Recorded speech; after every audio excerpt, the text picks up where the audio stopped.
there is increase in ethylene production during ripening along with increase in respiration rate, which means a climacteric respiration.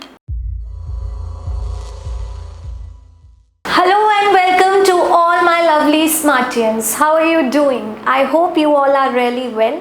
I am up as promised with another video on plant hormones, and definitely the last one on the hormones topic. In this video, we'll be dealing with ethylene and abscisic acid. In my last video, I dealt with cytokinins and gibberellin, and the earlier one I dealt with auxin. If you haven't watched that video yet, go and watch it now. So in today's topic, we'll be completing and focusing on ethylene and abscisic acid. As the figure clearly shows, ethylene is the hormone which is involved in the ripening of the fruit. Ethylene is generally known for fruit ripening. See, ethylene is a type of plant growth regulator only. This is one of the growth regulator which has some special features. First, ethylene is the only gaseous hormone in plants. Other hormones were not gases, but ethylene जो है वो gaseous hormone है. Secondly, ethylene can have promotory effects also as well as inhibitory effect. So we can keep them under growth promoters as well as growth inhibitors. But because ethylene has more of inhibitory roles, we generally keep it under the category of growth inhibitor. Otherwise, you can fit it in either of the category. Ethylene is a gaseous hormone and chemically it's a simple gas. Ethylene was discovered by H. Cousin when he observed that the raw banana, when they were kept near ripe orange, then the banana also after some time started ripening. तो जब एक राइप्ड orange के पास raw बनाना रखा तो धीरे धीरे वो भी क्या होने लग गया, राइप होने लगा. Later on analysis it was found that the ripe orange were secreting certain. Later it was found that the ripened orange, the stored ripened orange were secreting some chemical which was later identified as ethylene, being a gas that stimulated even the raw banana to keep on ripening. Basically it hastened the process of ripening in banana. The chemical being released by ripe orange was later identified to be ethylene, which is a gaseous PGR. तो ये जो ethylene है वो यहाँ orange से निकला और इसने इसको भी क्या कर दिया, राइप कर दिया, which shows that production of ethylene is an autocatalytic effect. यानी इथिलीन का प्रोडक्शन कैसा है, ऑटोकैटालिटिक है, which means कि a little amount of ethylene if provided to any unripe fruit will hasten the process of synthesis of ethylene in them only. उनके अंदर भी ethylene का प्रोडक्शन शुरू हो जाएगा. That is called auto catalysis, क्योंकि वो खुद के ही प्रोडक्शन को बढ़वा देता है.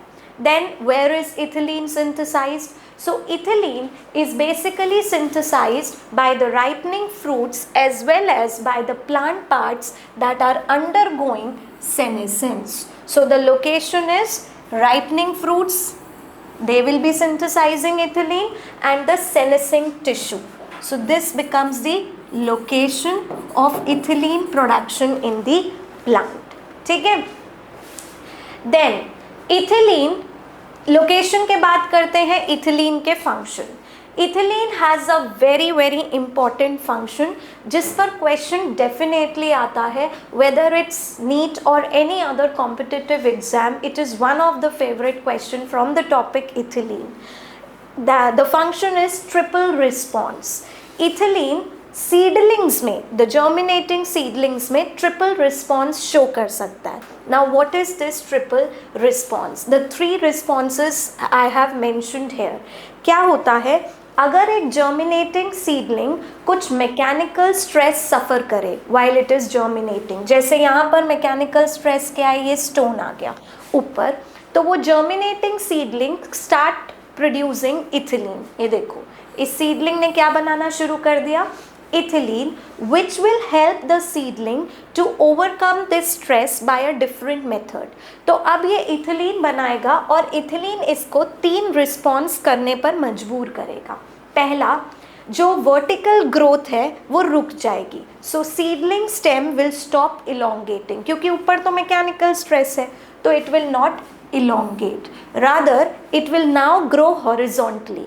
इलोंगेशन की बजाय वो कैसे ग्रो करेगी, horizontally, but before it grows horizontally it will form a hook like structure. See the seedling forms a hook like structure, ऐसा स्ट्रक्चर बना लेगी और जो स्टेम की एक्सिस है वो थिक होने लगेगी। So seedling stem will thicken, the elongation will stop, it will form a hook like structure and will start growing horizontally until it reaches a area where there is no mechanical stress now. देखो अब यहाँ पर कोई mechanical stress नहीं है, then it will start growing vertically and ethylene production will stop. So the 3 responses together are called triple response: reduced elongation, hypocotyle swelling and apical hook formation, right? Then the next function is fruit ripening. जब fruit ripe होता है तो क्या क्या होता है बेटा उसमें, there is change in color because of the conversion of chloroplast into chromoplast. The chloroplast start converting into chromoplast, the colored plastid, इसलिए color change होता है। फिर ripening के समय the hard tissue start converting into soft one, softening होने लगती है। एक रॉ आप गुआवा लीजिए और एक मैच्योर वाला राइप्ड लीजिए तो कितना सॉफ्ट होता है। Then there is conversion of sugars from starch, it will convert into fructose the fruit sugar, so sweetening होने लगती है।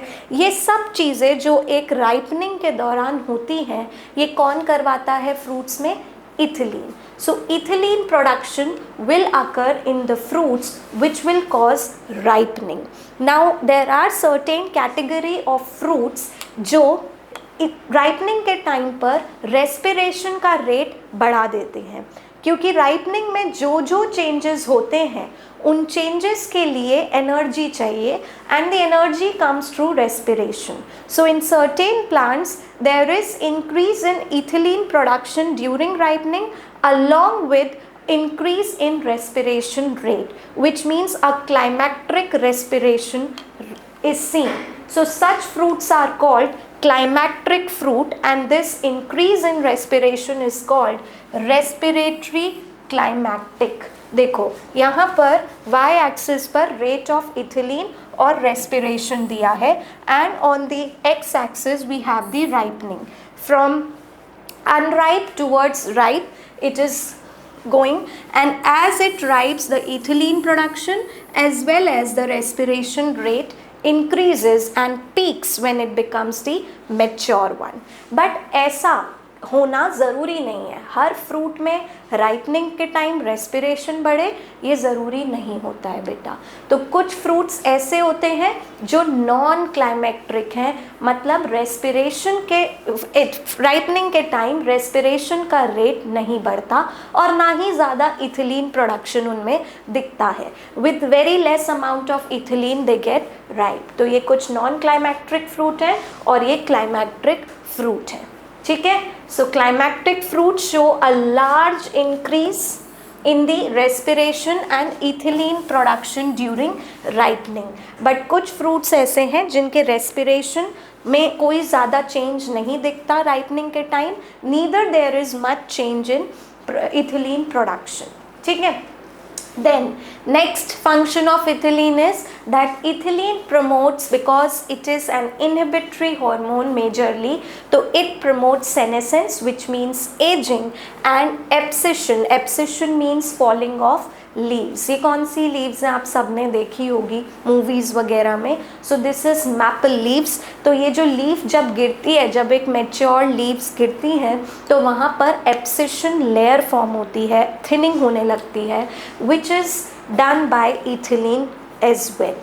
ऑक्सिन भी करता है बट ऑक्सिन मैच्योर उसमें करता है। ये प्लांट ऑर्गन स्पेशली लीव्स और फ्लावर्स का एब्सिशन करवा सकता है। Next function is that ethylene in deep water rice plants promotes internode elongation. वैसे तो internode elongation जिब्रेलिन का फंक्शन है, बट राइस प्लांट में इथिलीन हेल्प करता है. राइस प्लांट्स आपको पता है दे ग्रो अंडर वाटर, तो उस वाटर स्ट्रेस में इथिलीन प्रोडक्शन होता है जो इंटरनोड elongation करवाता है राइस प्लांट का, so that the stem and the leaves they rise above the level of water. ठीक है. Ethylene also promote root growth and root hair formation. तो ये रूट हेयर फॉर्मेशन में और रूट की ग्रोथ में हेल्प करता है जो ऑलरेडी है, जबकि ऑक्सिन रूट का डिफ्रेंसिएशन करवाता है. Clear? So this help in root formation, root growth, root hair formation and root growth. और राइस प्लांट में इंटरनोड इलोंगेशन, राइस को सर्कल कर लेंगे अपनी बुक्स में. Then it also break bud and the seed dormancy, but in which cases? In case of sprouting potato tubers or peanut seed, very very important. Specifically आपने गर्मियों में देखा होगा कि अगर आप पोटैटो को बाहर रख दो तो कुछ टाइम बाद वहाँ से सीडलिंग्स आने लगती हैं, which is a kind of vegetative growth. Potato जो है वो मॉडिफाइड स्टेम है जिस पर नोड्स एंड इंटरनोड्स होते हैं. So some from the nodes the stem start arising और द एक्सिलरी बड से आने लगते हैं. तो ये जो स्प्राउटिंग है ये कौन करवाता है?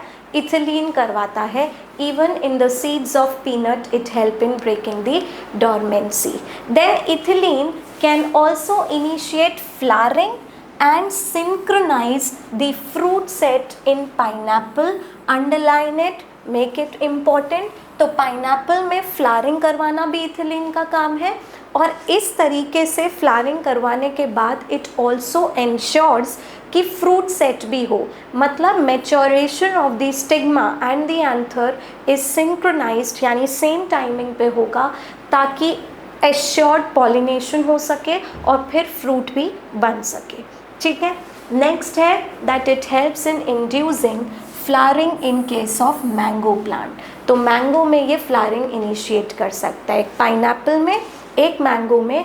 और third very important is that it can also promote female flowers in cucumber. ये आ भी चुका है इन नीट में कि कुकुम्बर्स में फीमेल फ्लावर कौन इंड्यूस करवाता है? इथिलीन. अगर फीमेल फ्लावर आएंगे तो फ्रूट भी आएंगे, so thereby it increases the yield. तो किस किस में फ्लावरिंग करवा रहा है ethylene? Pineapple, mango and female flowers in case of cucumbers.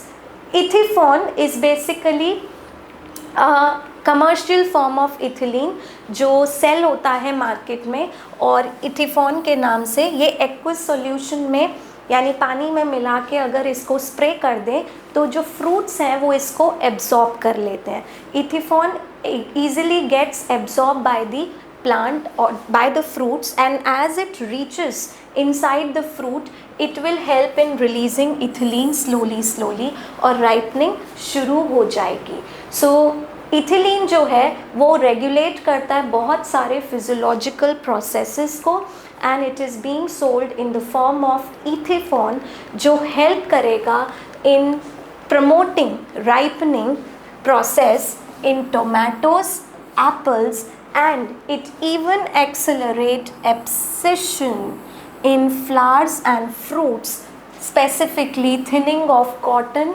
cherry and walnut. Underline properly, thinning of cotton, cherry and walnut कौन करता है? इथिलीन. वहाँ नीट भी लिख लो क्योंकि ये नीट में क्वेश्चन आ चुका है. थिनिंग वही कि जब एब्सिशन होता है तो वहाँ पर एब्सिशन लेयर बनती है, थिन आउट रीजन होता है वो. तो यहाँ पे थिनिंग से मतलब एब्सिशन ही है. किस किस में? कॉटन में, चेरी में एंड वॉलनट में. आया.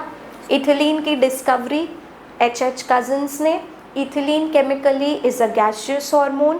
It is both a promotory and a inhibitory hormone. It can fit in either of the categories, but more of its role is like of inhibitory hormone. Ethylene का location क्या है plant में synthesis का? It is basically synthesized by the senescence organs as well as the ripening fruit. Then we discussed about functions. Function में क्या क्या हमने किया.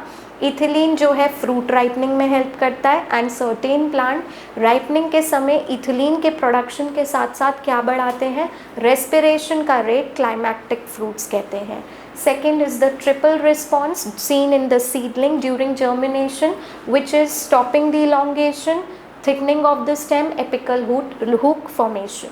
Third is it help in root hair formation as well as elongating the roots. Fourth, it helps the rice plant to have internode elongation so that the stem and the leaves reaches above the level of water. Then it helps in promoting senescence and abscission and also causes thinning in case of cotton, cherry and walnut. It promotes flowering in case of cucumber, female flowers. In case of pineapple, flowers की promotion करता है as well as flowering के साथ साथ fruit set का भी assurance है कि फ्रूट बने and it also promote flowering in mango. So this is what is the commercial form of ethylene which is being sold. It is Ethiform. This is all about ethylene, right?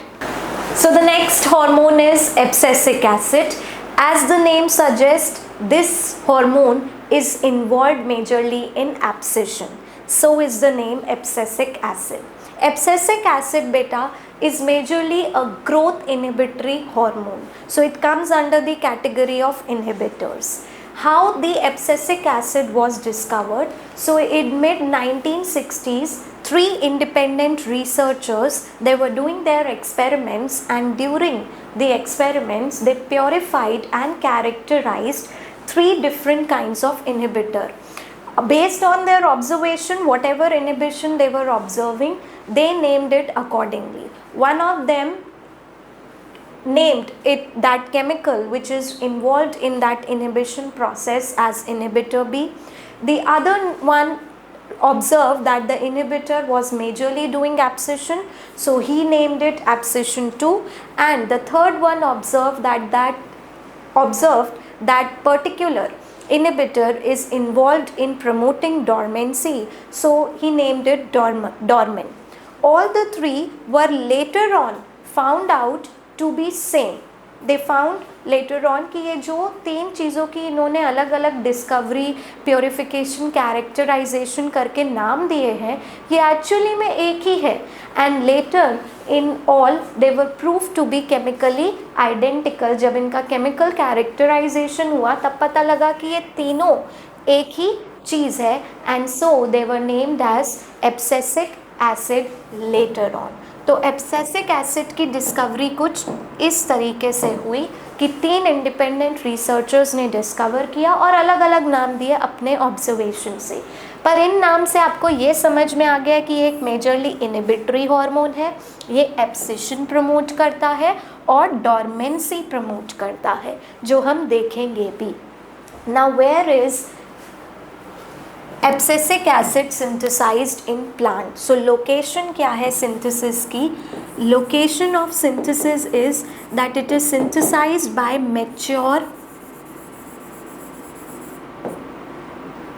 mature leaves. It is also synthesized by fruit, seeds, and it is transported via the vascular tissue to different parts of the plant. Now, what are the functions of abscisic acid? Very, very important. As the name suggests, abscisic acid plays a very, very important role in abscission. Abscission means falling of the leaves, fruits, right, or even the flowers, which involves thinning out certain region. जहाँ से वो टूटना है ना बेटा, वहाँ पे देखो ये thinning हो रही है. तो ये thinning कौन करवाता है या कौन ये abscission zone बनवाता है? Abscisic acid, right? So it has a very, very important role in abscission and dormancy. So abscisic acid जो है वो promote करते हैं seed dormancy को. They promote seed dormancy, and hence abscisic acid आप देखोगे कि most of the situation में it act antagonistic to gibberellins. Gibberellins seed dormancy break करते हैं, ये promote करते हैं, and it even promotes bud dormancy in winter. ठीक है, ये बड डोरमेंसी को भी प्रमोट करते हैं विंटर्स में। विंटर्स में बड्स ब्लूम नहीं करती, ग्रो नहीं करती हैं इसी वजह से, ठीक है। Also it stops the cambial activity, जो एब्सिसिक एसिड है वो कैम्बियम एक्टिविटी को भी रोक सकता है। सो ये एक इनहिबिटरी रोल है एब्सिसिक एसिड का डोरमेंसी और एब्सिशन में, इसलिए उन साइंटिस्ट ने एब्सिशन और डोरमेन नाम इसे दिया था। Then it is generally a growth inhibitory hormone, जो प्लांट के मेटाबॉलिज्म को भी क्या करता है, इनहिबिट करता है। Then the next role very very important, ABA को स्ट्रेस हार्मोन भी कहते हैं प्लांट का। जब भी plant water stress specifically suffer करता है तो ABA हेल्प करता है प्लांट को to cope up with that stress. अगर वाटर स्ट्रेस हो जाए, सॉइल में पानी कम है, तो प्लांट अपनी बॉडी में से पानी का जो ट्रांसपिरेशन हो रहा है उसे रोकेगा, क्योंकि in the soil there is a water stress, they don't want to lose water from their body more because the supply is not much from the ground, so that leads to closing of stomata, that is prevention of transpiration. तो ये जो stomata का closure है ये कौन करवाता है, abscisic acid. Abscisic acid stimulate closure of stomata in the plant. बेटा अंडरलाइन कीजिए एनसीईआरटी में, जैसे जैसे मैं अंडरलाइन और सर्कल कर रही हूँ, यही कीवर्ड्स हैं, यहीं से सब आएगा, right. In most situation ABA act antagonistic to gibberellins, है ना, वो सीड डोरमेंसी प्रमोट करता है, ये इनहिबिट करता है। Then they increase the tolerance of plant to various kind of stresses, therefore ABA is also called stress hormone। तो ABA देखो, जैसे ही water stress हुआ, it comes to the guard cell and tells it to release all the water outside so that it can be closed। Stomata जो है वो एक opening stoma और guard cell का बना है। तो जब वाटर स्ट्रेस होता है, ABA गार्ड सेल से क्या करवा देता है, वाटर का release with the other ions, potassium and chloride also playing an important role. तो जैसे जैसे वाटर रिलीज होता है, देखो द गार्ड सेल फ्लैसिड होने लगते हैं एंड द स्टोमेटा जो ओपनिंग अब तक आपको दिख रही थी वो बंद हो जाती है। So there is closing of stomata which will prevent transpiration. Clear हुआ। सो एब्सिसिक एसिड की डिस्कवरी, उसके function, location also done. I really hope all the plant hormones are clear to you. फटाफट से इसको रिवाइज कीजिए, then take a test of solve PYQs, उसको solve करिए, देखिए आपको सारे क्वेश्चंस अब आने लगेंगे। I will come up with other topic of this chapter, growth and differentiation, soon.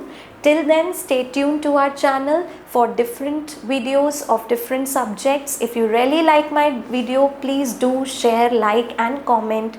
Let me know what are your problems and what topics you want next to be discussed by me. Till then, stay happy, keep smiling. Bye.